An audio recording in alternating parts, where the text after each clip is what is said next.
Hello grade 11 students. Right now I'm going to explain the continuation of our chemistry AS level. Now this is the chapter of 3 chemical bonding in simple molecules. In these simple molecules they are restricted to only ionic bonding and also covalent bonding. We know that simple molecule structure only has covalent bonding. Okay, let's see from the introduction here. There are two definitions between compounds and elements, and I know that you already studied what the elements definition and also what compound definitions when you were in grade 9, grade 10. Okay, and then there is also another definition which is called as molecule. Of course, compound and molecule are two different things. Compounds refer to ionic bonding, where molecules refer to covalent bonding. But sometimes a compound also called as a molecule and molecule called as a compound. Example in water. Okay, let's see the covalent bonding, the hydrogen molecule. Hydrogen molecule has a covalent bonding. It is sharing of electrons. Okay, in this one, I'm not going to explain each part. I'm going to give the summary, and then you have to read again when you have free time. Of course, you have a free time.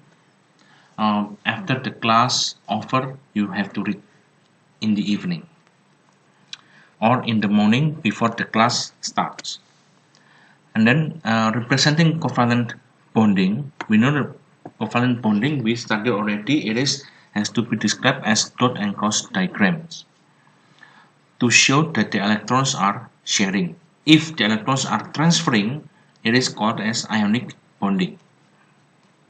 Okay, now is covalent bonding with second row elements. We know the first row means first period, second row means second period of elements in the periodic table.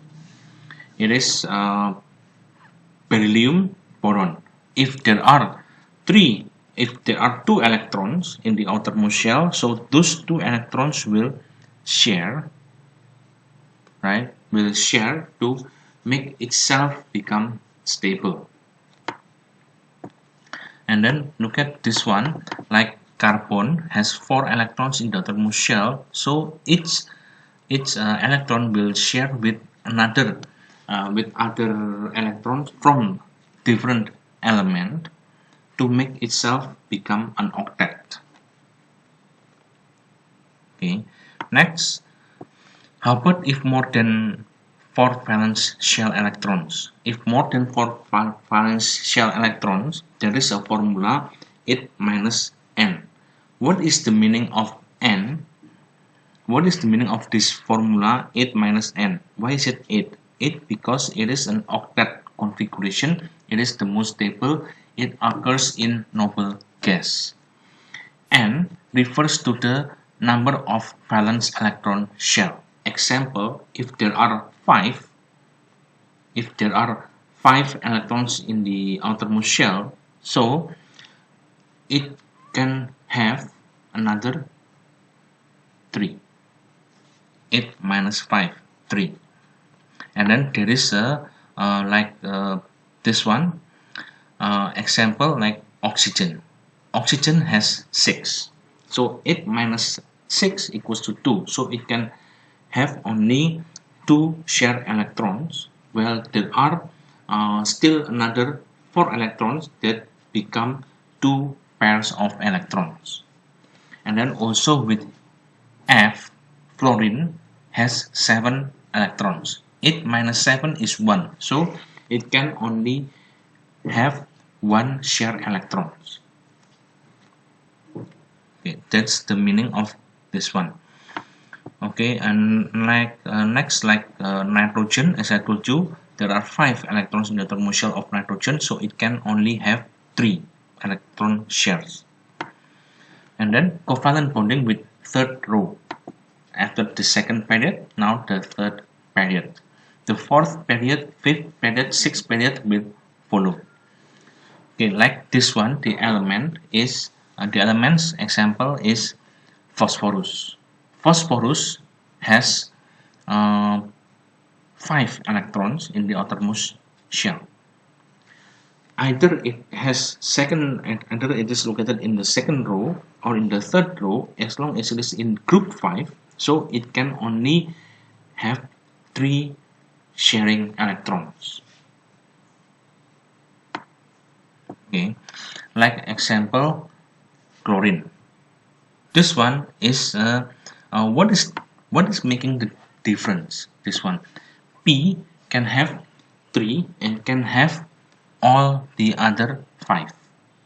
What is the difference? Let's see here. Unlike elements in the second row, those in the third and subsequent rows can use their d orbitals in bonding.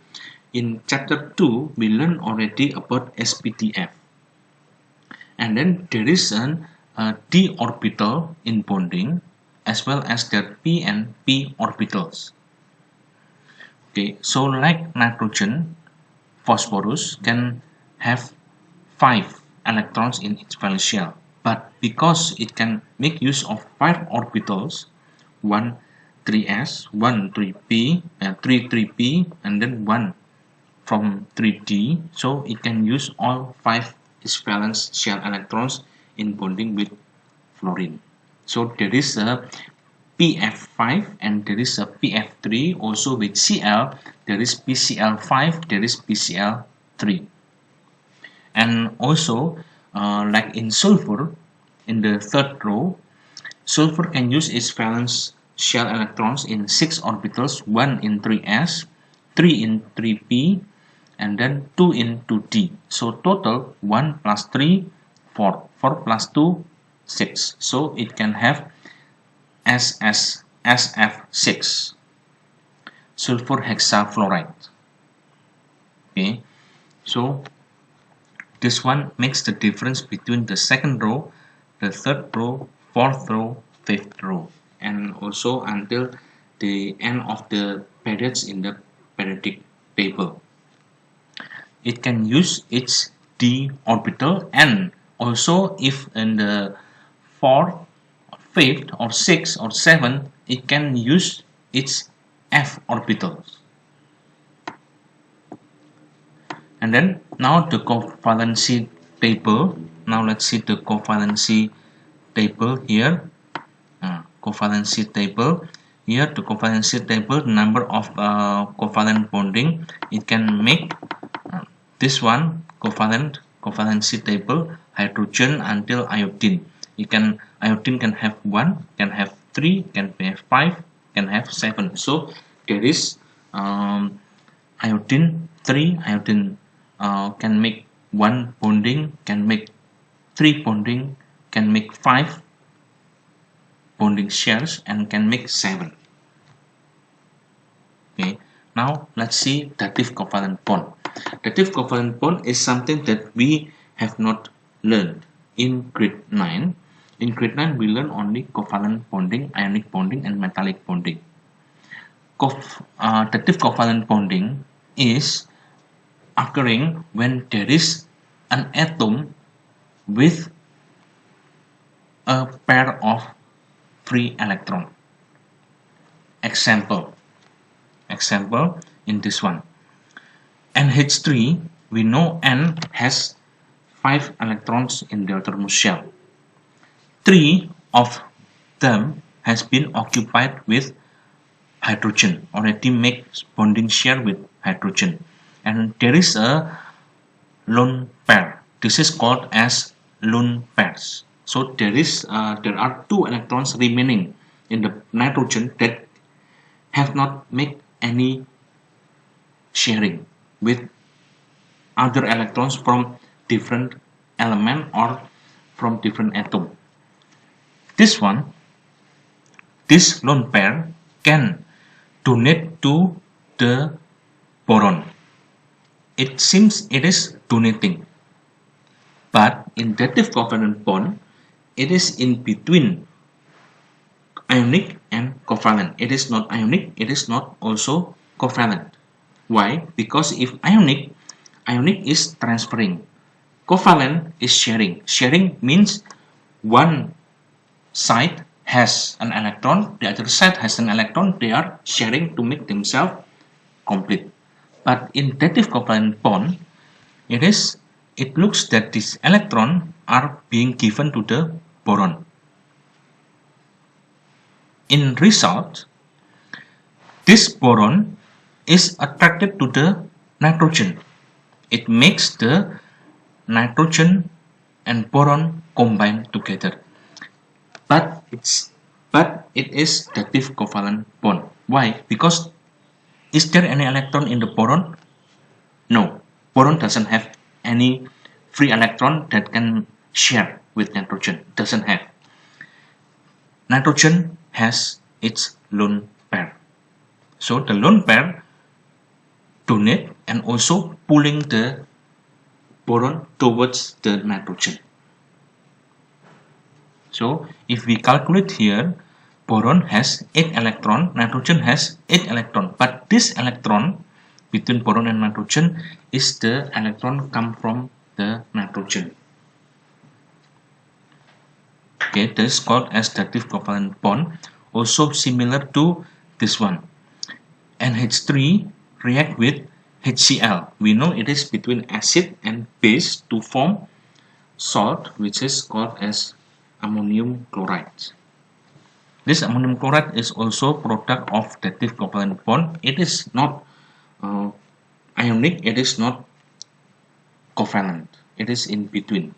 When this ammonium chloride dissolved in water, it will dissociate, become NH4 plus and Cl minus. So it seems it has ionic bonding, but it does not have pure ionic bonding. It has a dative covalent bond. And then multiple bonding, double and triple bond. Double and triple bond occur with only covalent bonding. So like example in oxygen, there are double bond, and then nitrogen there are triple bond, and then this one in the structure there are double bonds.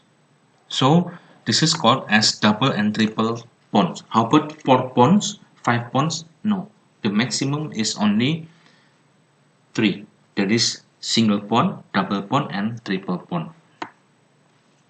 Okay, and then so our discussion today is until this one. I have provided this one, the presentation, this one for the